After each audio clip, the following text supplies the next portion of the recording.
Hello everyone, I am very happy to welcome you all back to this channel Catalytic Guru. I am very happy with the response I got after the first video. I hope you liked it and really got something out of it. And those feedbacks which I received are very much appreciated. Thank you very much for that.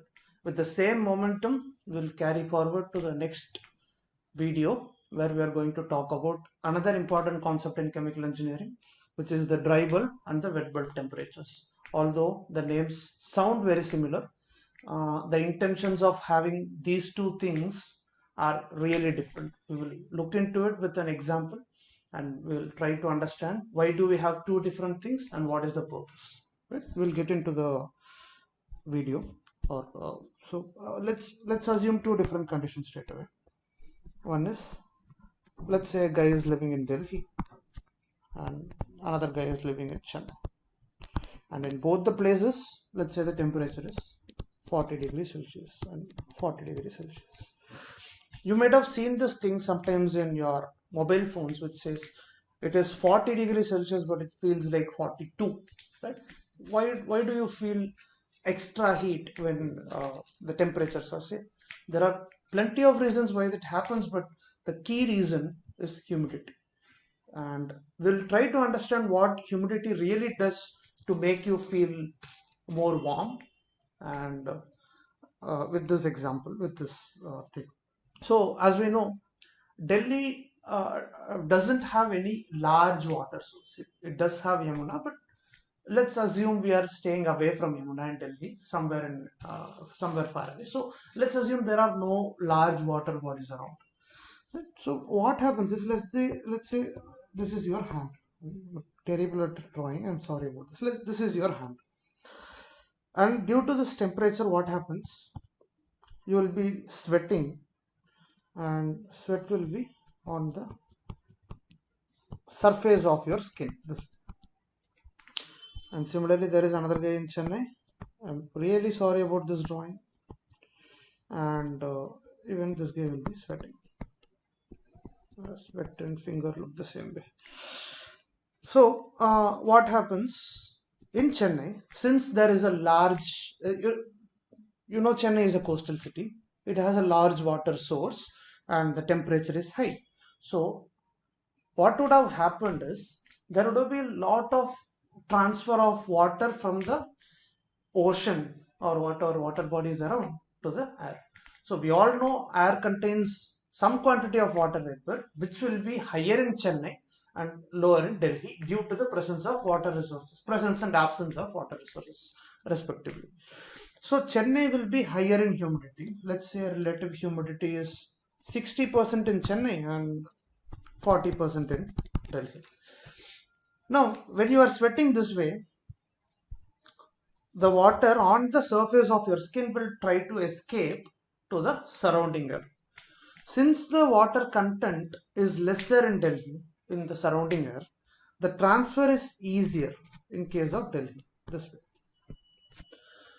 It's a lot more easier. But in case of Chennai, the air is already kind of saturated with water vapor. It's close to 100% relative humidity most of the times. Hence, it will be difficult. It will be difficult for water vapor to really move from the surface of your skin to the surrounding area. This is why a lot of time the sweat comes from inside of your body to the surface of your skin but can't escape to the surroundings, and you feel a lot of sultry or extra heat. What the phone talks about, it feels like 42 in places like Chennai, but it doesn't happen to that extent in places like Delhi where you don't have the higher humidity. So I hope this concept was clear. So we will try to shift to the next thing. What we are really focused on is wet bulb and dry bulb temperature. So let's try to have a thermometer. So let's say this is a thermometer and I am having mercury inside it. Right? And when I bring the thermometer inside the room, it will be showing me some temperature, and I will simply call it as dry bulb temperature. Whatever it measures, I will simply call it as dry bulb temperature. So dry bulb temperature is nothing but the surrounding temperature what the thermometer measures. It's as simple as that. But why do we need something called a wet bulb temperature? We'll take on the intentions later. See, when there is a difference in humidity, as we have seen earlier in the example, there is a significant difference in the way. Okay, we'll get into this. We'll not confuse with statements. So first of all, I will tell you what this means.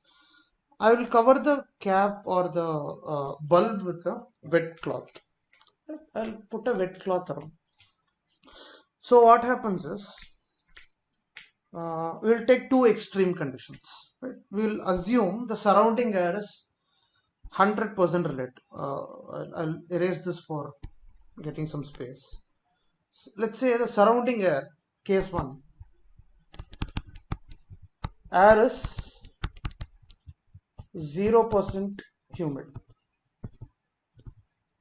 This condition cannot exist in reality, but just to understand the extremes, we are assuming air is 0% humid. So when air is 0% humid, the water from the solid material, that is the cloth, will be transferred around this way. There will be evaporation. So for this evaporation to occur, there will be evaporation because there is a vacancy in the air around. The air around is hungry. So there will be mass transfer from the cloth to the surroundings. And here evaporation takes place. So for this evaporation to take place, evaporation takes heat, right? Evaporation is a heat consuming process. So heat is consumed from the surroundings. For this mass transfers from the solid to the surrounding media, for that to happen, the surrounding air loses heat. And there is I'm running out of colors. There is a drop in temperature due to this evaporation. So drop in temperature due to evaporation. Initially it was at TD, and after this occurred it came to TW, which we call as wet bulb temperature. Right? This wet bulb temperature is a steady state temperature. After the evaporation takes place, there will be a steady state, and that steady state temperature is called wet bulb temperature. So let's take another extreme. What could be the another extreme? That is, air around is 100% humid. When air around is 100% humid, I'll have to draw this again, I guess.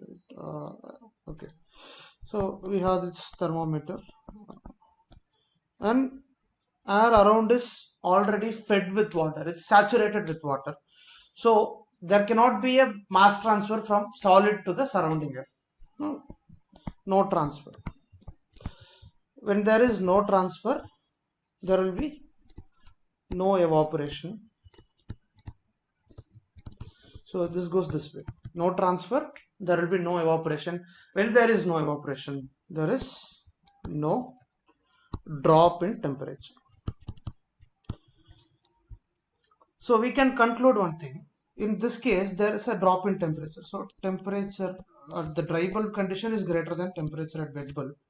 And in this case, it will be temperature at dry bulb will be equal to temperature at wet bulb, because there will be no no mass transfer from the solid to the surrounding air, which means the temperature will not drop. Only if there is evaporation, there will be heat loss. And when there is heat loss, there will be a drop in temperature. None of this happen when the air is 100% humid. So we can kind of draw a graph where TD will always be greater than or equal to TW. This is one conclusion which we got. The second thing which we can say is, as TD is closer to TW, more humid the air is. If TD, we can say this way, TD minus TW does implies humidity.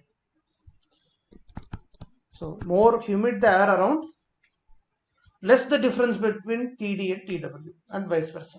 So the intention of having something like a wet bulb temperature, a quantity called the wet bulb temperature, is measuring humidity around. Even though it is a temperature, it measures humidity. The exact numbers are given again by the math, which we are not going to go into currently.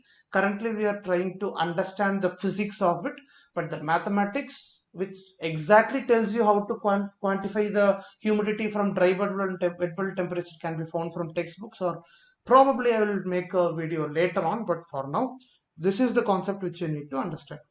I'll reiterate what I just told. Point number one, when there is a scope for evaporation, there will be heat loss.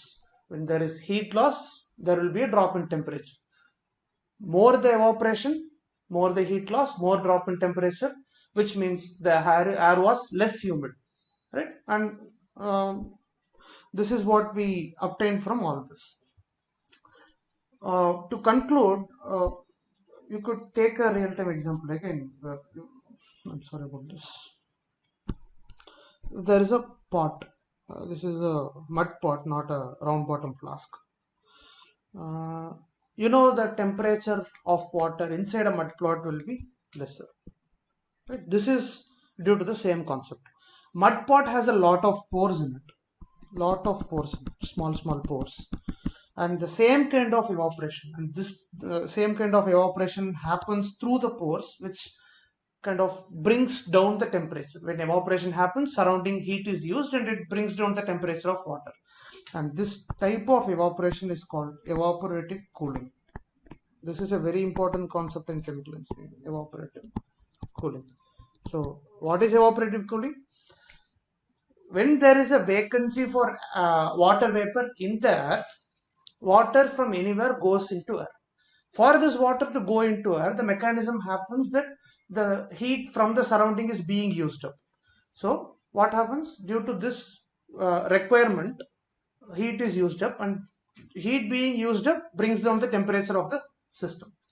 So for a mass transfer, heat transfer acts. You can think about it that way. Right? I hope I was clear with the example and the explanation. In case if you have any more questions on the same topic or any other topic, you can mail me at the mail address which I have given in the description box, and do comment, like, share, subscribe, all those things.